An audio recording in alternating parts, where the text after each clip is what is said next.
We saw the president go to North Korea, trying unsuccessfully to defuse an international threat, and now coming back to Washington, where he's facing personal and political ones, both regarding his family's business and then the testimony of his former fixer, Michael Cohen, on Capitol Hill, and then also new revelations about his senior advisor and son-in-law, Jared Kusher's security clearance, and reports that he had interfered and overruled the recommendations of career intelligence professionals to grant him a top-secret clearance. It's certainly the sort of thing that Democrats on Capitol Hill have been itching to look at for quite some time, and now that they have the majority in the House, that they are going to be subpoenaing documents and requesting them from the White House. It certainly doesn't look good for the president.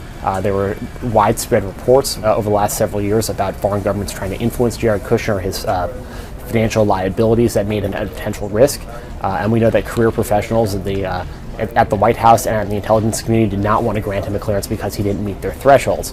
But the president reportedly did step in there on that front, and that makes it look like the president was trying to put a finger on the scale to help a family member.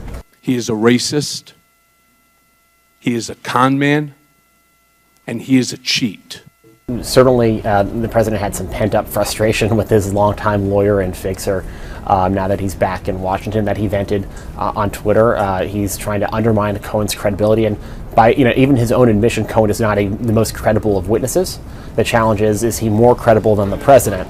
And in some of these conversations that he is describing, the president is trying to say that no, he is not. That not only has he double-crossed the president, he's also lied to lawmakers on Capitol Hill, and maybe even lied in his testimony. That's the allegation from the president. He's referring to reports that Cohen was shopping a book even a year and a half ago that was fairly positive of the president, trying to undermine Cohen's timetable of when he essentially turned on the president.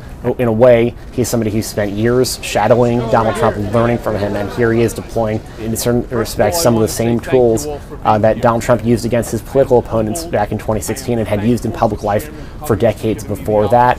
He's needling the president. His statements are calibrated and carefully written to try to get a rise out of the president. Cohen's going to prison. Nothing that has happened this week is going to change that for him, but he's trying to make sure that if he's going down, he's going to bring other people down with him.